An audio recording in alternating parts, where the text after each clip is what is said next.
आज के आधुनिक युग में संतान माँ बाप की संपत्ति तो चाहती है, पर माँ बाप की जिम्मेदारी से मुंह मोड़ लेती है।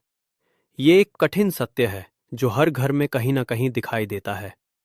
माता पिता अपनी पूरी जिंदगी अपने बच्चों के लिए खुद को समर्पित कर देते हैं। अपने अरमान, अपने सपने, अपनी खुशियां तक कुर्बान कर देते हैं। लेकिन जब बुढ़ापे का समय आता है, तो वही संतान कभी उनके साथ खड़ा नजर नहीं आता। माता पिता को समझना होगा, संपत्ति सिर्फ धन नहीं, एक अमानत है। और अमानत उन्हीं के हाथ में दी जाती है जो उसके लायक हो। अगर संतान अपने कर्तव्य से भागती है, सेवा और सम्मान से दूर हो जाती है, तो माँ बाप को अपनी मेहनत की कमाई देने की मजबूरी नहीं।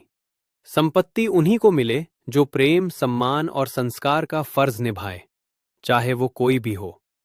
सोचिए, असली विरासत पैसा नहीं है, असली विरासत है संस्कार। पैसा खत्म हो जाता है, पर संस्कार हर पीढ़ी को एक नई रोशनी देता है। माता पिता को अपने फैसले में मजबूत रहना होगा। अपनी संपत्ति उसी संतान को सौंपनी होगी जो उनके साथ खड़ा है, ना कि उससे जो सिर्फ हक मांगे। समझ लीजिए, माँ बाप की असली दौलत है उनका संस्कार, उनका प्रेम और उनका त्याग। और जो संतान इस दौलत को समझता है, वही असल में संपत्ति का हकदार है।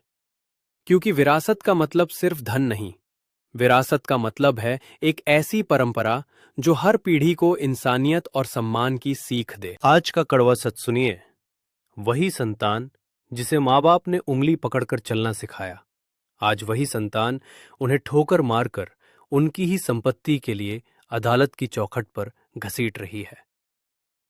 बुढ़ापे में लोक लाज के डर से लाखों माँ बाप अपना दर्द किसी से कहते नहीं। आंखों में आंसू, दिल में पीड़ा लिए दर दर की ठोकरें खाते हैं, वृद्धाश्रम में शरण लेते हैं और कई बार दाने दाने को तरस जाते हैं। समाज को आज समझना होगा, संपत्ति कानूनी हक हो सकती है, लेकिन माँ बाप की सेवा नैतिक कर्तव्य है। जिस दिन रिश्ते कागजों से तौले जाने लगें, उस दिन समाज भीतर से मरने लगता है।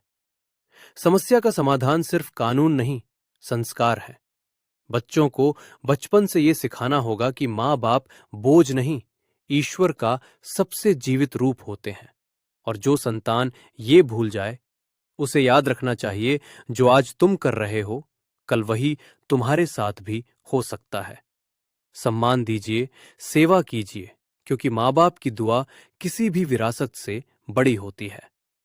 संतानों की अत्याचार सहते हुए जो लोक लाज के कारण चुप रह जाते हैं, स्वयं को लाचार मानते हैं, वे माता पिता भी अपनी अधिकार जान लें। जो बच्चे अत्याचार करें, उनसे संपत्ति भी छीनी जा सकती है। चुप मत रहिए, ये कानून उन माता पिता के लिए ढाल है।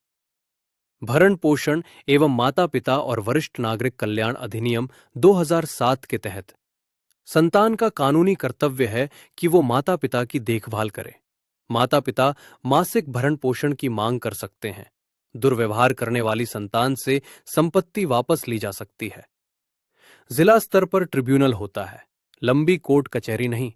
वृद्धाश्रम में शरण और सुरक्षा का भी प्रावधान है।